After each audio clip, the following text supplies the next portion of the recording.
사랑과 은혜가 많으신 하나님, 감사합니다.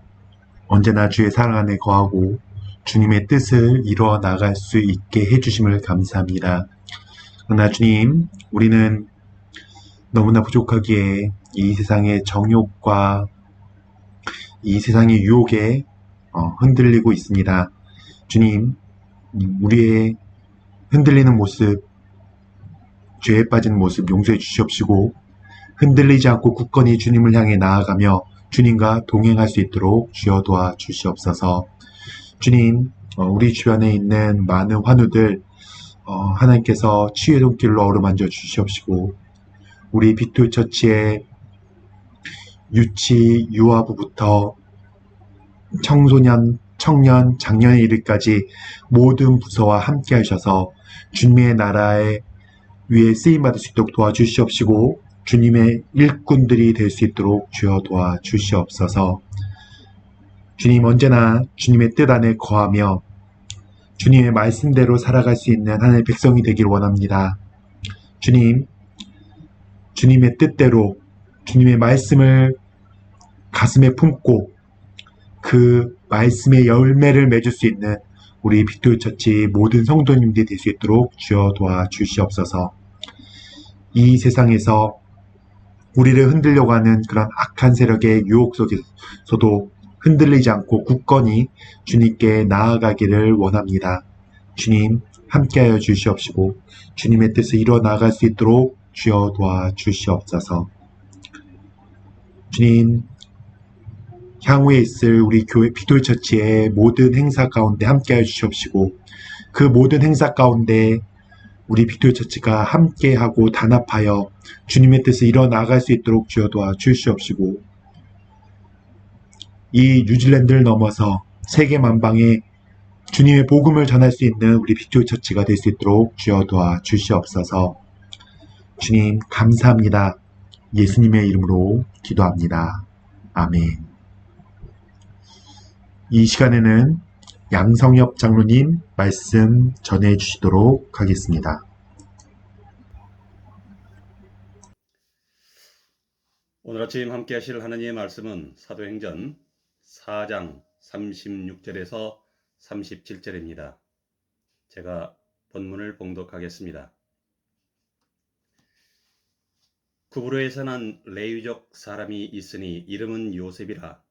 사도들이 일컬어 바나바라, 번역하면 위로의 아들이라 하니 그가 밭이 있음에 팔아 그 값을 가지고 사도들의 발 앞에 두니라.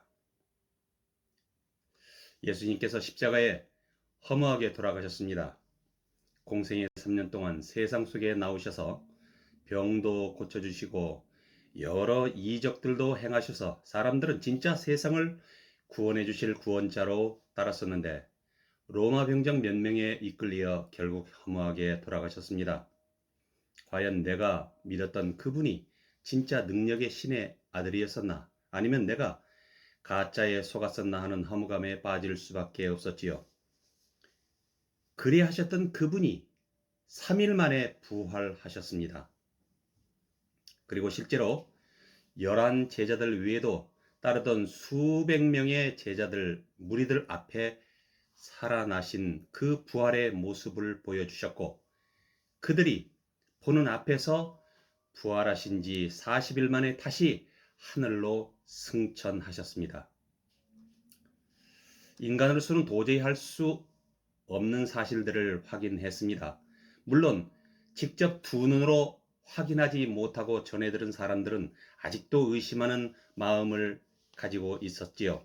하지만 적어도 직접 예수님을 체험했던 자들은 이제는 죽었다가 다시 살아나신 예수님이 하나님의 아들이라는 사실에는 전혀 의심의 여지가 없었겠지요.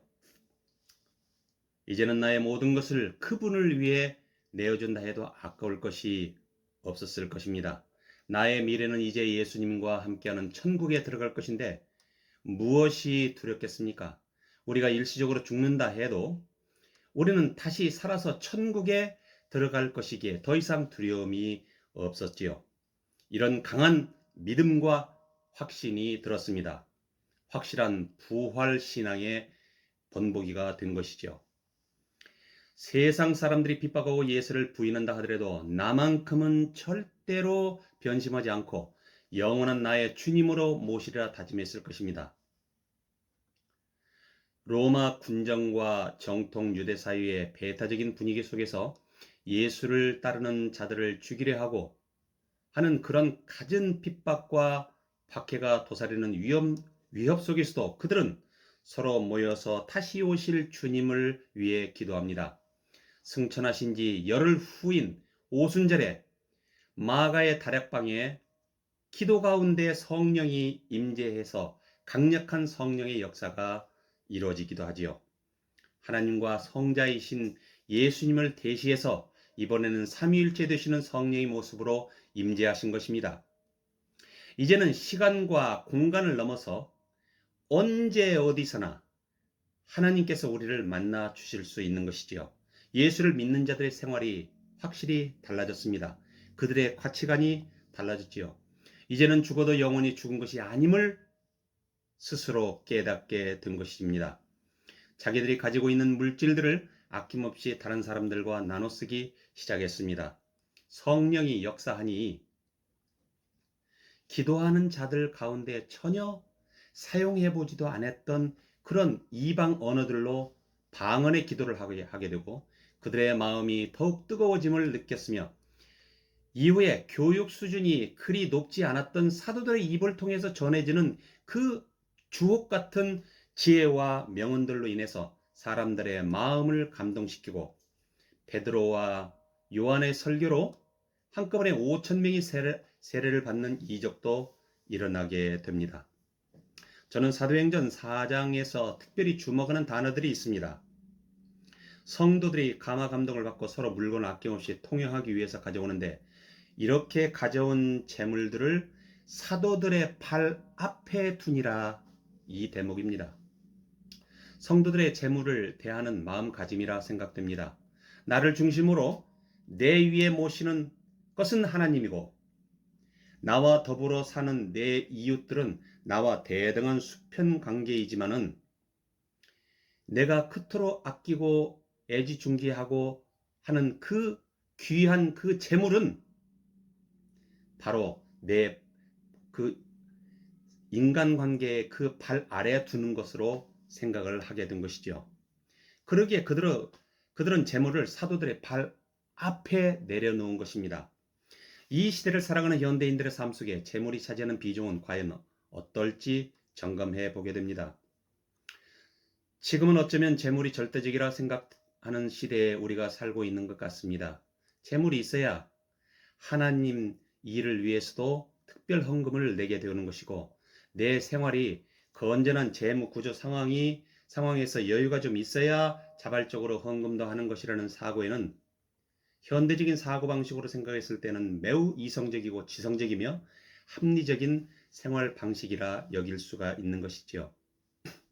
그러나 초대 교인들 중에 특히 바나바라는 사람은 자기 가족들이 먹고 사는 밭을 팔아서 전부를 사도들의 발 앞에 두었다 했습니다. 그 가족들의 삶은 어떻게 하고 그 돈을 전부 헌금한단 말입니까? 가장으로서는 매우 무책임한 자라 비판을 받을 수 있는 대목이지요. 그런데도 초대교회 사람들은 얼마 남지도 않은 자기들의 소중한 재물을 아낌없이 다른 사람들에게 내어 주었다 했습니다. 선하신 하나님이 우리에게 정녕 무엇을 원하는 것일까요? 내가 재물을 관리하고 내 힘으로 재산을 일궈내려는 마치 내가 내 힘으로 직접 다 하려고 하는 자기애가 강한 사람들을 원하시는 것이 아니라 하나님께서는 하나님과 인간과 재물의 이 수직적인 관계를 철저히 지키라 말하십니다.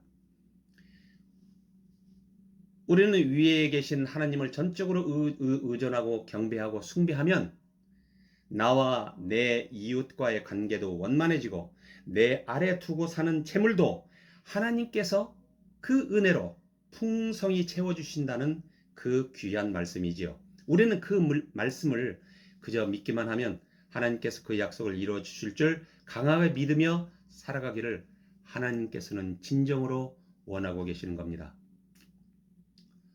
초대교회 사람들은 이 진리의 말씀을 강한 믿음으로 실천하며 살아갔던 것이죠. 정말 부러운 믿음인데요. 우리는 왜 이것을 온전한 마음으로 실천하지 못하며 살아가는 것일까? 무엇이 우리의 믿음을 자꾸 방해하는 것인지 생각해 보게 됩니다. 분명 하나님에 대한 신뢰가 약해서 그럴 것 같습니다. 뒷장에서 나오는 얘기지만 아나니아와 삽비라 또 바나바가 했던 것처럼 다른 사람들의 이목도 있고 또 체면도 있고 공동체를 위해 밭을 팔아서 그중 일부를 사도들의 발 앞에 내려놓았습니다. 그런데 아예 정직하게 판 것 중에 일부만을 헌금했다고 했더라면 좋았을 텐데 자기의 체면도 있고 하다 보니 전부라고 속임으로 인해서 성령을 속인 죄로 인해서 죽임을 면치 못하는 참상이 일어나게 됩니다.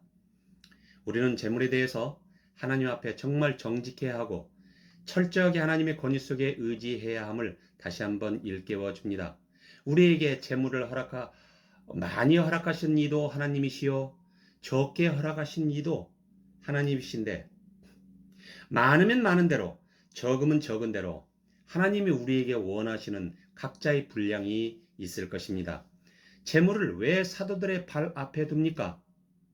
재물은 하나님이 나를 사용하시어 내가 모은 것이지만은 나의 의지대로 내가 관여해서 사용되는 것이 아니라 하나님의 권위를 위임받은 자에게 위탁하여 하나님의 계획하신 대로 하나님께서 그 사용처를 친히 정하셔서 알아서 사용하시도록 하기 위함입니다. 그러기에 우리는 때로는 재물을 위해서도 기도해야 합니다. 나와 가족들의 부귀 영화를 위해서가 아니라 나를 사용하시어 하나님 일에 귀하게 사용되어지는 복된 인생이 되기를 소원하는 것이지요. 그리 아니하실지라도 그 인생 또한 하나님의 선하신 계획에 따라 귀하게 사용되어지기를 간절히 기도해야 합니다. 그 그릇이 큰 그릇은 큰 것대로 작은 그릇은 작은 대로 용도가 모두 필요합니다. 다만 내 그릇이 나의 믿음 약함으로 인해서 작은 그릇으로 밖에 사용되지 못한다면 천국을 바라보고 살아가는 우리 성도들의 입장에서는 그저 안타까운 생각이 들 것 같습니다. 오늘 아침 하나님의 백성으로 살아가는 우리 성도들에게 하나님께서 재물에 대해 다시 한번 일깨워 주시는 것 같습니다. 재물 위에 사람이 있고 사람 위에 하나님이 계시며 하나님의 권위 아래 우리가 살아가고 우리들의 발 아래에 재물의 위치를 두어야 합니다.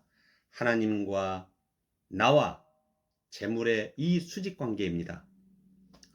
행여 우리 중에 재물을 하나님 위에 올려두고 이제까지 살아오셨다면 이제부터서라도 하나님께서 허락하시는 깊은 깨우침의 은혜가 있으시기를 축복합니다. 우리가 하나님을 선하시다 칭송하는 이유는 우리의 판단과 생각을 훨씬 뛰어넘어 훨씬 지혜가 있으시고 훨씬 능력이 있으시기에 항상 선하신 것으로 채워주셨던 지난 날들의 숱한 경험들이 있었기에 오늘도 이 설교와 함께 모든 성도님에게도 하나님의 놀라운 축복과 평강이 임하시기를 우리를 사랑하시는 예수님의 이름으로 함께 기도하며 축원드립니다.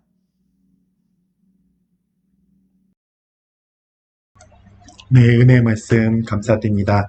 우리 말씀을 생각하며 또한 기도 제목들을 가지고 함께 기도하는 시간을 가지도록 하겠습니다.